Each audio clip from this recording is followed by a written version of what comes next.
Dans cette vidéo, je vais te remontrer un second exemple de l'exercice résolution graphique d'inéquation 2. Donc, cette fois-ci, on va s'intéresser à l'inéquation f de x strictement inférieure à g de x.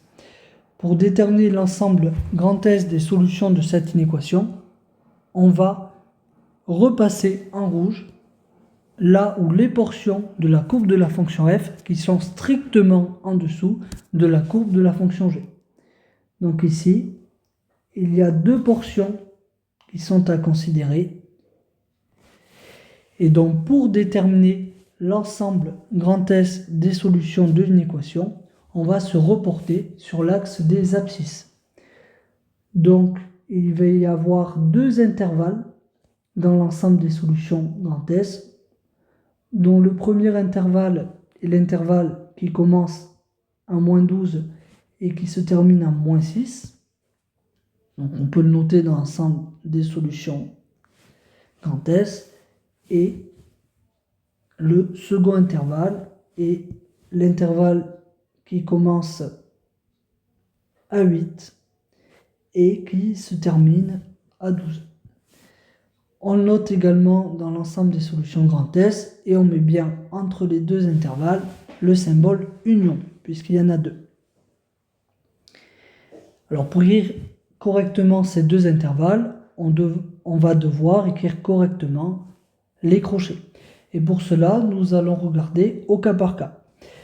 Donc l'image de -12 par la fonction f est bien strictement inférieure à l'image de -12 par la fonction g. -12 est donc solution de l'équation, on met un crochet fermé. L'image de -6 par la fonction f n'est pas strictement inférieure à l'image de -6 par la fonction g, puisque elles sont égales. Donc, je mets un crochet ouvert en -6, puisque -6 n'est pas solution de l'équation. De la même façon, l'image de -8 par la fonction f est égale à l'image de 8 par la fonction g.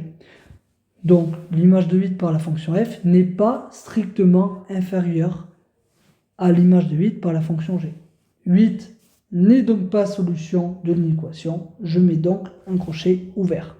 Et enfin, l'image de 12 par la fonction f est bien strictement inférieure à l'image de 12 par la fonction g. 12 est donc solution d'une équation, je mets donc un crochet fermé. Donc voici l'ensemble des solutions. Maintenant que l'on a déterminé l'ensemble des solutions de cette inéquation, il va falloir déterminer les intervalles ou les plus grands possibles inclus dans l'ensemble grand S. Donc ici, il y a l'intervalle -12, -6, crochet fermé, crochet ouvert, donc c'est-à-dire l'intervalle I2, et l'intervalle 8, 12, crochet ouvert, crochet fermé, qui correspond à l'intervalle I6.